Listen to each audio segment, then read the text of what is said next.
ফের বিক্ষোভের মুখে অধীর রঞ্জন চৌধুরী। মুর্শিদাবাদের নওদায় অধীরকে ঘিরে গো ব্যাক স্লোগান এবং তৃণমূল কর্মী সমর্থকদের পরে পুলিশ পরিস্থিতি নিয়ন্ত্রণে আনে বলে জানা যাচ্ছে। আপনাদের জানিয়ে রাখি, আবারও অধীর রঞ্জন চৌধুরীকে গো ব্যাক স্লোগান শুনতে হলো মুর্শিদাবাদে দাঁড়িয়েই। ফের বিক্ষোভের মুখে অধীর রঞ্জন চৌধুরী। এর আগেও অধীর রঞ্জন চৌধুরী তার নিজের গড়ে গো ব্যাক স্লোগান শুনেছিলেন এবং সেখানেই তিনি একেবারে উত্তেজিত হয়ে এক ব্যক্তির গায়ে হাত দিয়েছিলেন। সেই ছবি আপনাদের দেখিয়েছিলাম। আর আবার আজও যখন অধীর রঞ্জন চৌধুরী প্রচারে বেরিয়েছেন, ঠিক তখন দেখা গেল এই একেবারে তাকে আবারও গো ব্যাক স্লোগান কিন্তু শুনতে হলো।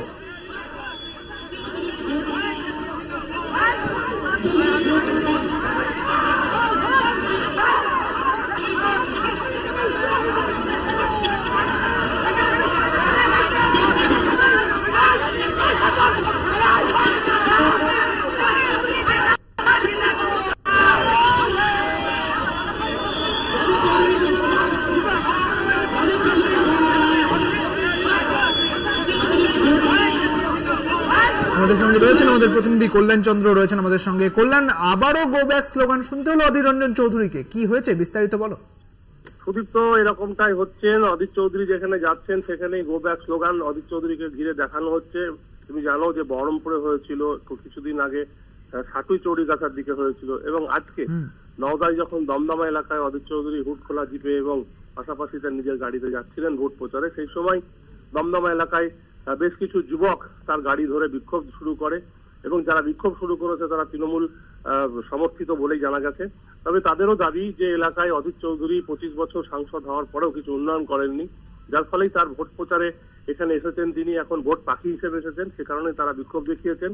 তবে অধীর চৌধুরী বারবার বিক্ষোভের মুখে পড়ার কারণ হচ্ছে যে অধীর চৌধুরী যে অভিযোগ উঠছে, অধীর চৌধুরী করোনার সময় বিভিন্ন জায়গায় যেমন যাননি, তেমনি বিভিন্ন সময় অর্থাৎ অধীর চৌধুরী দীর্ঘ 5 বছর এবং 25 বছর যে সাংসদ ছিলেন, বিভিন্ন উন্নয়ন মানুষের যে ডিমান্ড অর্থাৎ রাস্তা থেকে, আলো থেকে, পানীয় জল থেকে, সে সমস্ত ডিমান্ড তিনি পূরণ করতে পারেননি, যার ফলে এই বিক্ষোভ।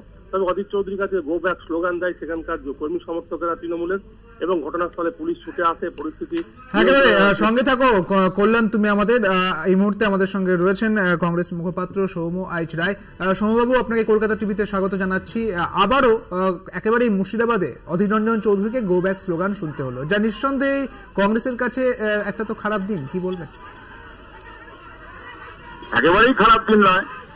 গো ব্যাক স্লোগান দিলে তো চারটে লোককে টাকা পয়সা দিয়ে তৃণমূল গো ব্যাক স্লোগান দিলে মানে হতাশার থেকে করছে, চরম হতাশা। হতাশার লেভেল এত দূর গেছে যে রোজ গো ব্যাক স্লোগান দিতে হচ্ছে। আরে ওটা অধীর চৌধুরী, অধীর রঞ্জন চৌধুরী বাংলার মানুষের কাছে তৃণমূলের মুখোশটা টেনে ছেড়ে ফেলে দিয়েছে।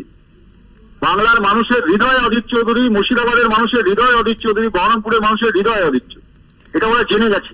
একদমই। আপনি যখন বলছেন যে বহরমপুরের মানুষের হৃদয়ে রয়েছেন, তখন বহরমপুরের মানুষই বলছেন যে এই 5 বছরের সাংসদকে একেবারেও দেখা যায়নি, এমনকি যখন করোনার সময়তে রাস্তায় দেখা যায়নি অধীর রঞ্জন চৌধুরীকে, কি বলবেন?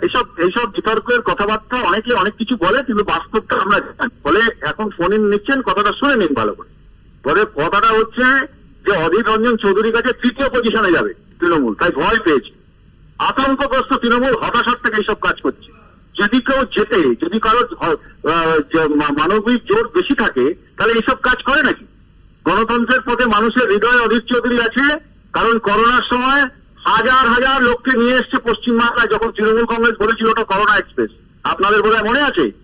তখন দিল্লিতে ট্রেনকে অ্যালোকেট করিয়ে নিয়ে এসেছিল, আমরা সেল খুলেছিলাম বহরমপুরে। মুর্শিদাবাদের মানুষ জানে অধীর চৌধুরী কি, তৃণমূলকে শিখিয়ে দিতে হবে না। তাই তো তৃণমূলের মুর্শিদাবাদে কোনো প্রার্থী না পেয়ে বহিরাগত প্রার্থীকে ইম্পোর্ট করতে হয়েছে, যে বিজেপির সভায় যায়, বিজেপির হয়ে প্রচার করে। এটা হচ্ছে তৃণমূল।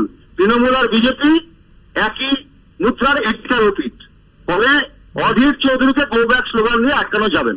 বেশ, ধন্যবাদ আপনাকে সৌম্যবাবু। আমাদের সঙ্গে ছিলেন কংগ্রেস নেতা সৌম্য আইচ রায়। আপনাদের জানিয়ে রাখি, অধীর রঞ্জন চৌধুরীকে গো ব্যাক স্লোগান শুনতে হলো তারই নিজস্ব গড়ে। তবে সৌম্য রায়ের সঙ্গে আমরা কথা বললাম। সৌম্য রায় তিনি বললেন যে এই অধীর রঞ্জন চৌধুরীকে যারাই গো ব্যাক স্লোগান দিচ্ছেন তারা একেবারে নিছকে এটি ষড়যন্ত্র ছাড়া কিছুই নয়, এমনটা বলছেন, এবং সেই সঙ্গে তিনি জয়ের ব্যাপারেও যে আশাবাদী, এমনটাই বললেন সৌম্য রায়।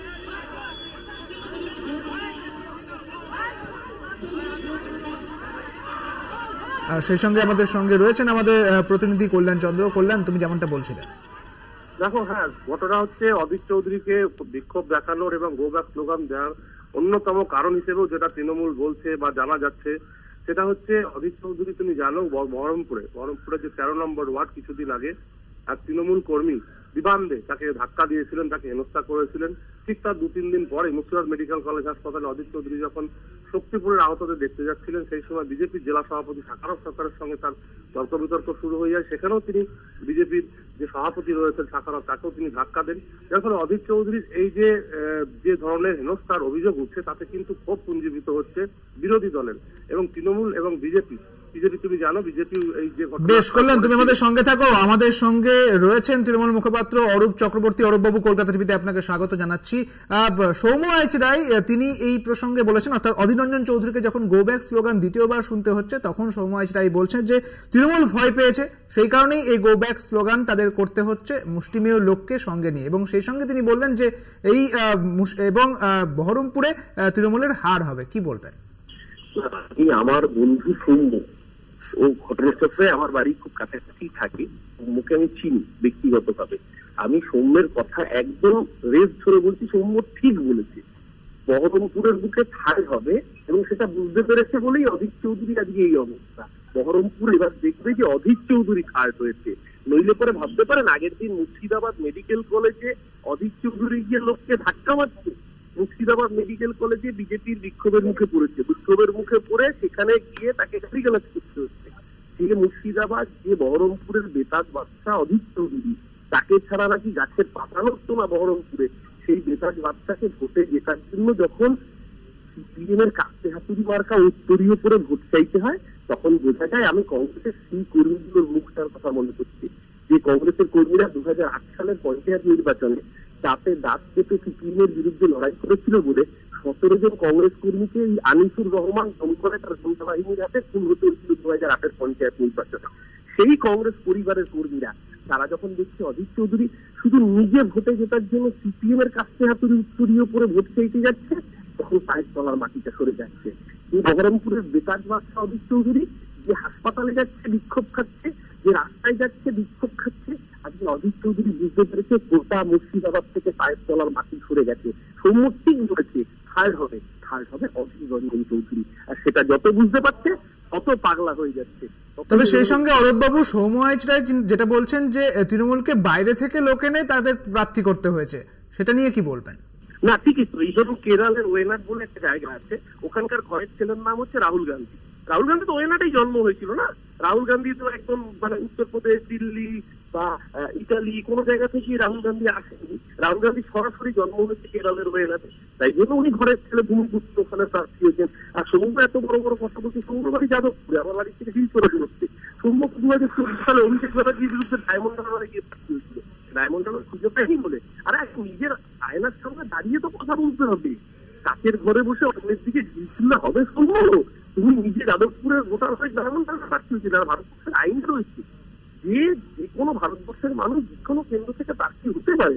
নরেন্দ্র মোদী যদি গুজরাট থেকে এসে বেনারসে উত্তরপ্রদেশে প্রার্থী হতে পারে, তাহলে কেন ইউসুফ পাঠান প্রার্থী হতে পারবে না? ওদের অসুবিধাটা কোথায়? রাহুল গান্ধী যদি দিল্লি থেকে গিয়ে উত্তরপ্রদেশ থেকে গিয়ে ওয়েনাডে কেরালায় প্রার্থী হতে পারে, তাহলে ইউসুফ পাঠানের আপত্তিটা হচ্ছে কেন? আসলে অধীর চৌধুরী পায়ের তলার মাটি করে তার জন্য এই ধরনের যত গল্পটা দেবে, 4 তারিখে ভোটের রেজাল্ট বেরোলে পরে মুখে চুনকালি মাখিয়ে বহরমপুরের মানুষ অধীরকেই থাকবে। ধন্যবাদ আপনাকে অরূপ বাবু। আমাদের সঙ্গে ছিলেন আমাদের তৃণমূলের মুখপাত্র অরূপ চক্রবর্তী এবং সেই সঙ্গে আমাদের সঙ্গে রয়েছেন কল্যাণ চন্দ্র। কল্যাণকেও ধন্যবাদ।